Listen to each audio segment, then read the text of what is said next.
They thought she was just an ordinary woman passing through. A pretty face in a white suit. Easy to dismiss. Easy to control. But what they didn't know was that the woman they tried to humiliate in front of hundreds was one of the CIA's most trusted operatives. And within just 5 minutes, everything changed. This is the story of how 2 young officers picked the wrong target and how a calm voice shook an entire system to its core.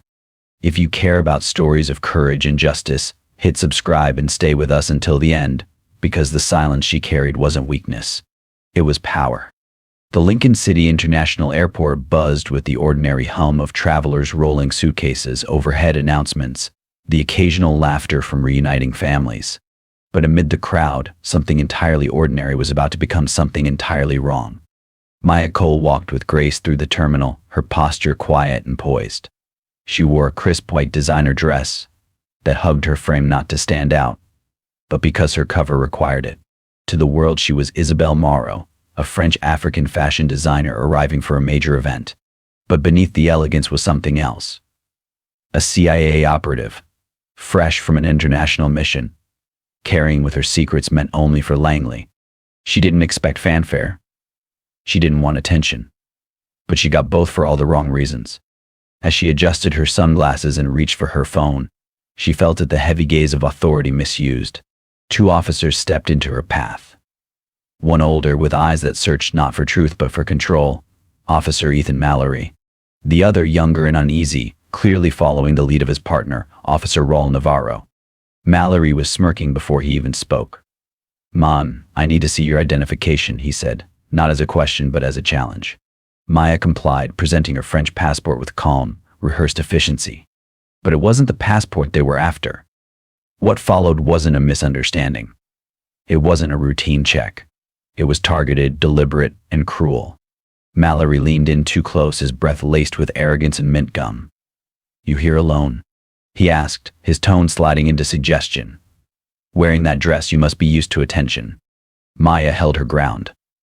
"I'm not interested. Please let me through." And that was all it took. The moment she said no, the temperature dropped. The flirtation turned into fury. The authority turned into violence. Before she could even process the shift, Mallory's voice rose above the terminal noise. Resisting a lawful command, he barked, loud enough for bystanders to hear. Raul Navarro, unsure but obedient, stepped forward and yanked her arms behind her back. The cuffs were cold. So was the humiliation. There she stood, a poised, educated black woman in white, shackled like a criminal in front of dozens of watching eyes and recording phones. She had done nothing wrong. She had broken no law. Her only offense was saying no. To those watching, it might have looked like another arrest. Another headline. Another incident we've all grown far too numb to. But to Maya, it wasn't just another story. It was a moment that stripped away her dignity in public. Because 2 men decided her skin, her dress, and her silence gave them permission. And in that moment, the mask of Isabelle Marot remained. But inside, Agent Cole, the woman who had survived the world's darkest corners, was burning with a quiet fury. One that would not be ignored. The clink of the cuffs still echoed in Maya Cole's ears as she was marched down a side corridor, flanked by 2 men who mistook cruelty for authority. The din of the airport faded behind her, but the stares of the crowd followed like ghosts, some stunned, others indifferent, all witnesses to a moment soaked in injustice. The security room was a cramped, windowless box, cold metal chairs, fluorescent lights that hummed with apathy, and the smell musty carpet, old sweat, and a hint of something sour. A room meant to contain, not to comfort. Officer Ethan Mallory shoved her into the chair with more force than needed, then slammed the door behind them. "Sit down and keep quiet," he barked, like a warden to a prisoner, not a protector of the public. Officer Raul Navarro, still hovering near the wall, tried to appear composed. But his crossed arms couldn't mask the tremble in his fingers. Maybe it was nerves. Or maybe, just maybe, it was the creeping realization that they'd crossed a line they could never uncross. "You really thought you could walk in here with that dress, that attitude?" Mallory said, pacing before her like a prosecutor without a courtroom. "What's the game, huh? Designer from Paris? Or something else?" His voice dripped with sarcasm, his words sharper than any badge he carried. Maya, still cuffed, lifted her chin with the dignity of someone who'd faced far greater threats than this. Her wrists ached, her skin bruising beneath the metal. But her voice didn't waver. I told you. I'm here for work. I've done nothing wrong. But Mallory wasn't interested in truth. Men like him rarely were. He leaned closer, breath heavy with gum and grievance. You people always got a story. Always got a reason. But I see right through that. You people. 2 words that carried centuries of pain. Not just for Maya, but for every black woman who had ever been told she didn't belong. Who had been doubted, dismissed, degraded because her strength made others feel small. Raul Navarro shifted uncomfortably. Maybe we should. No, Mallory cut in. She thinks she's better than us. Let her sweat. But it wasn't Maya who was sweating. It was them. Because deep down they knew something didn't add up. She wasn't flailing or begging. She wasn't yelling or weeping. She was calm. Too calm. That's because Maya Cole wasn't a frightened tourist or some naive visitor. She was an elite CIA operative, trained to withstand interrogation rooms in hostile countries. She had faced warlords, traffickers, and double agents, men with real power and real weapons. But now, in her own country, her body bound and dignity bruised, she faced something far more insidious, institutional arrogance dressed in a badge. As Mallory continued to taunt her, Maya's mind raced not in fear, but in calculation. She studied the exits, the outdated camera in the corner, the old landline phone on the table. She recited the emergency protocol in her head, word for word, digit for digit, because she knew what they didn't. Every second they delayed, the more danger they brought upon themselves. But she said nothing yet. Not because she was afraid, because the moment was coming. The one where everything would shift. The one where the predator would realize he had put shackles on the wrong woman. And when it came, it wouldn't be loud. It would be precise, inevitable, and irreversible. The silence in the security room had grown thick, like air that refused to move. The fluorescent lights buzzed faintly overhead, casting a harsh, indifferent glow across the metal surfaces. Maya Cole sat with her wrists still bound, the steel cuffs pressing deeper into her skin with every twitch, every breath. But her posture remained upright, poised. Her stillness was not surrender, it was calculation. To the untrained eye, she looked like a woman defeated. But beneath that calm exterior, years of training pulsed through her like an underground current. This was not the first time Maya had been cornered, but it was perhaps the first time she'd been cornered by her own people, on her own soil, for nothing more than saying no. Across from her, Officer Ethan Mallory leaned on the edge of the desk, arms crossed, chewing his gum with smug defiance. His partner, Officer Raul Navarro, stood stiff by the door, trying hard to wear his authority like armor, but the cracks were already showing. His fingers fidgeted and his eyes kept darting toward Maya, as if unsure whether he was looking at a threat or a mistake. Go ahead, Mallory said, tossing her a burner phone, the one retrieved from her bag. Make your little call. We're listening. It was exactly what Maya had been waiting for. Her fingers, though restrained, moved with surgical precision as she tilted the device toward her ear. Her voice changed instantly and utterly.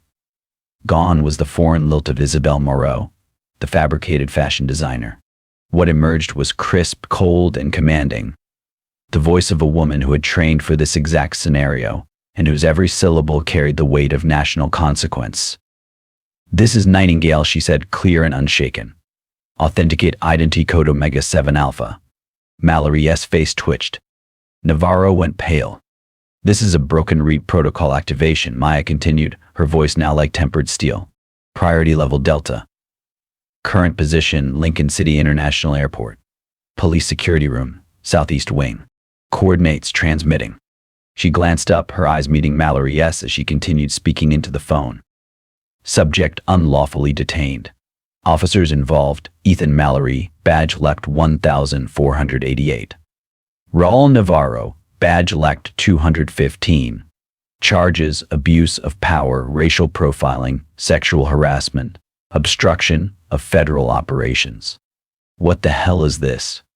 Mallory snapped, stepping back instinctively, as though the very air around Maya had become volatile. Navarro didn't speak. His mouth hung slightly open. He looked like a man who had just watched the floor vanish beneath his feet. You "You're not who you said you were," Mallory muttered, a tremor riding on his words. "What are you?" "FBI." Maya turned her gaze to him, unblinking. Higher. The room felt colder now. Smaller. And for the first time, the cuffs weren't on Maya in their minds, they were on themselves. This wasn't some woman playing games at the airport. This wasn't some fashion designer with an attitude. This was someone who had people. Someone who had protocol. Someone who would not be silenced by intimidation or pinned down by prejudice. The call ended with a single, nearly inaudible confirmation through her earpiece. Protocol received. Response en route. And then Maya Cole just sat back, relaxed into the cold steel chair like she had all the time in the world. Not because she was safe yet, but because she knew they weren't. It happened fast, so fast that the two officers barely had time to process it. The door to the cramped security room burst open with a force that cut through the stagnant air like a blade. In stepped two men in tailored black suits, their presence sharp and unmistakably federal. They didn't bark commands, they didn't shout, they didn't have to. Their silence carried weight, the kind of weight that made people sit up straighter and question every move they just made. Behind them came a second wave, agents and FBI windbreakers, sharp-eyed and unsmiling. And then, with deliberate steps, came the man whose badge bore the ultimate local authority, Police Chief Philip Kane. His face was stone. He looked not at Maya Cole but straight at the two officers standing dumbstruck near the corner. Officer Ethan Mallory tried to straighten his posture. His jaw clenched, his eyes searching for something, perhaps a way out. Officer Raul Navarro looked like a man already unraveling, his fingers twitching at his belt, instinctively reaching for a badge that no longer protected him. The first words came not from the FBI agents, but from Chief Kane himself. "Officers," he said, his voice low, even but cold enough to freeze the blood in the room. "You are both hereby relieved of duty. Effective immediately." Navarro opened his mouth as if to object, but no sound came out. "Place your weapons, badges, and ID cards on the table," Kane continued. "You will not speak. You will not resist. You will comply." His voice held no anger, just disappointment. And that, in a room like this, was so much worse. Slowly, hands trembling, Mallory unholstered his firearm and placed it on the metal table. His badge followed. Navarro did the same, clumsily, as if his fingers had forgotten what they were trained to do. The badges made a soft metallic sound as they landed, but to Maya Cole, still seated, hands sore, dignity bruised, it sounded like a door closing. The two officers were escorted out without a word. No shouting. No last-minute justifications. Just silence and the shame that clung to their backs like a second uniform. In the brief moment after they left, the air felt different. Lighter. But not healed. One of the FBI agents turned to Maya, kneeling beside her chair, his voice low and respectful. "Agent Cole, are you injured?" She shook her head. "No," she replied softly, though her wrists were red and raw. "Not in any way that leaves a mark." That was the truth, and also not the whole of it. Because what had been wounded wasn't her body. It was the space within her where safety used to live. A space carved out over years of serving her country quietly, honorably. A space that was once armored by belief that perhaps she had earned the right to move through her own country without fear. That space had cracked today. Maya Cole stood slowly, her voice composed, her gaze sharp. She nodded to the agents, then turned to Chief Kane, who still hadn't looked her in the eye. "You'll want to review every second of that footage," she said. Because what happened here was not a misunderstanding. Kane finally lifted his eyes. What he saw was not just an operative, not just a woman in white. He saw the consequence of looking away. When a storm like this breaks, it doesn't roar, it rolls in quiet waves of consequence. Within hours of the incident, a multi-agency task force was formed. The coordination between the FBI, the CIA, and the Lincoln City Police Department was unusually swift, not because of efficiency, but because of fear of how deeply this scandal might reach, and who might be watching. At the heart of that task force sat an uncomfortable truth.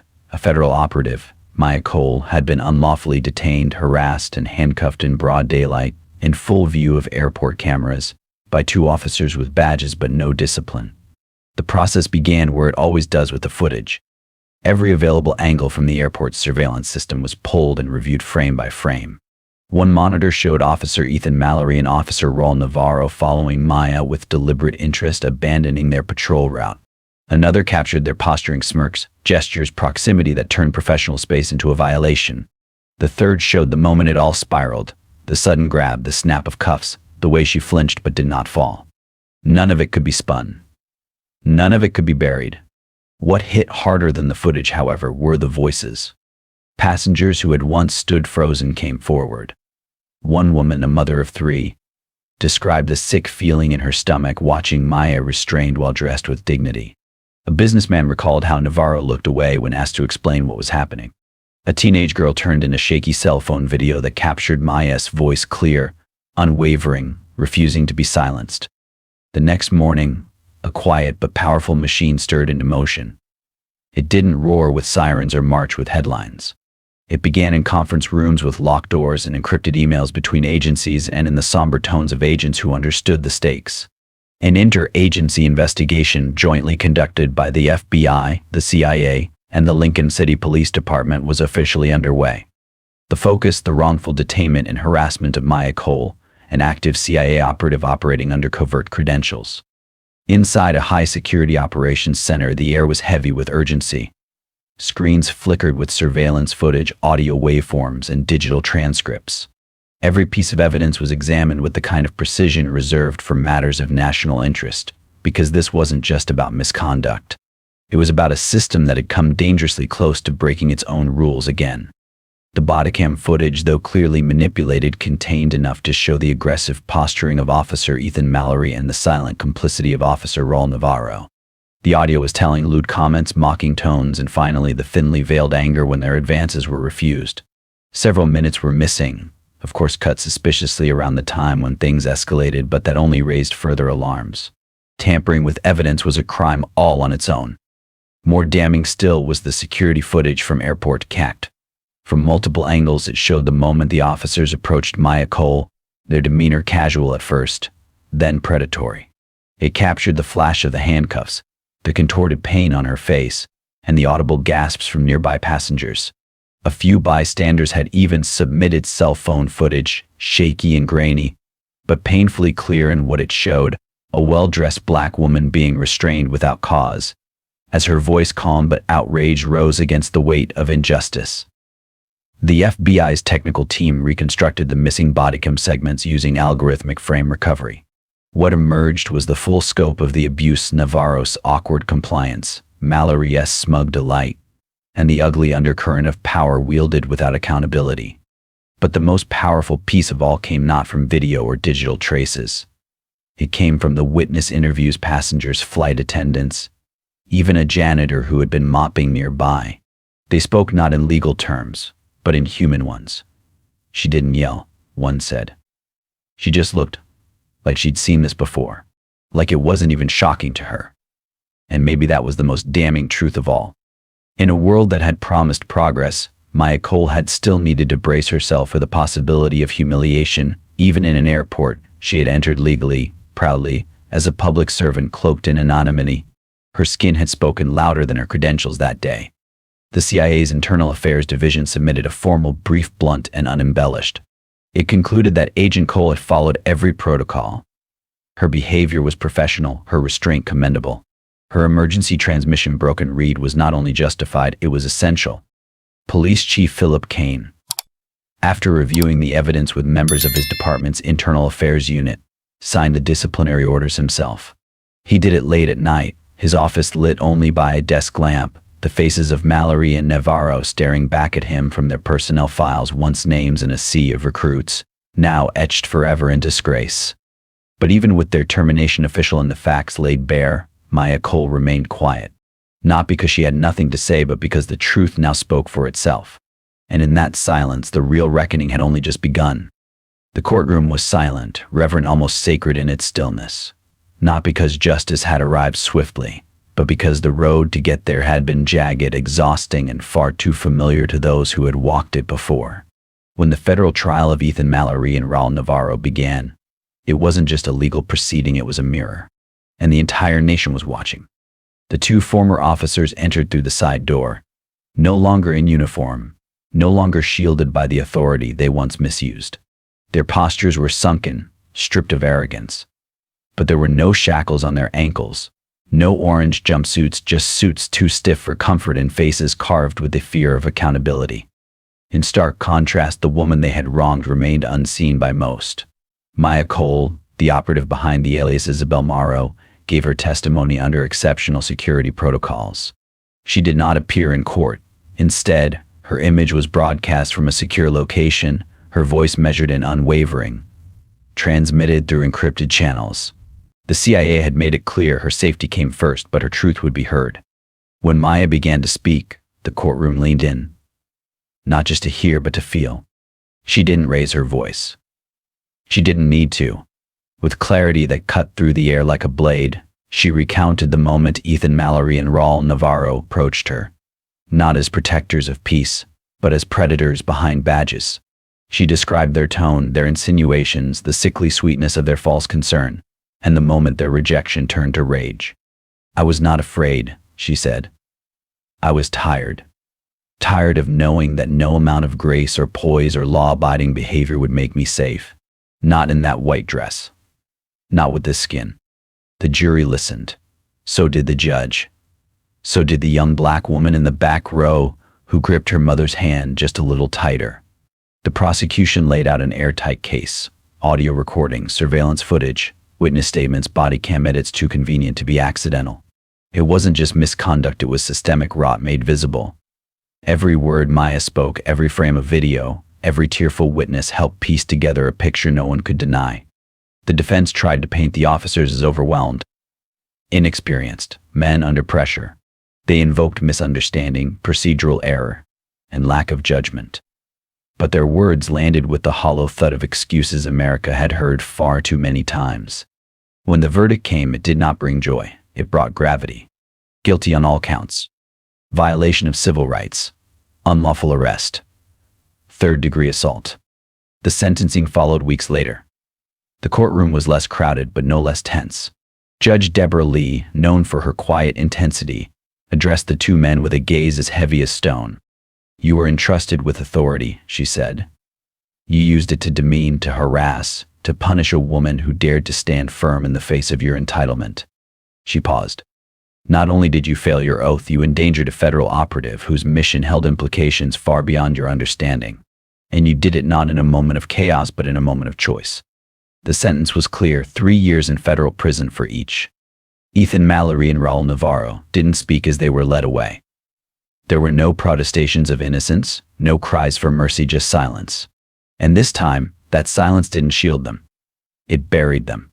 And for the first time in this long, bitter chapter, that silence belonged to Maya Cole.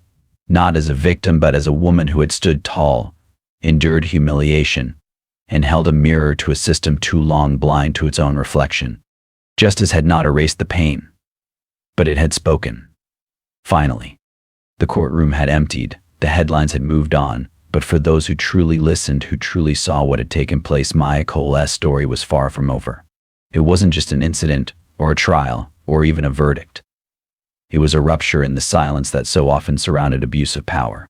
A quiet rebellion dressed not in protest, but in poise. A woman in a white dress with her hands cuffed behind her had reminded the country what dignity under fire really looked like.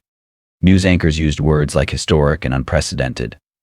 Editorials called the case a reckoning. Overnight, it seemed, trainings in police departments across the nation were quietly rewritten.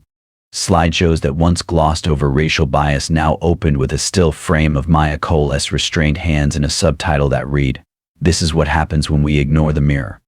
Departments reinstated de-escalation training. Some reopened cold cases.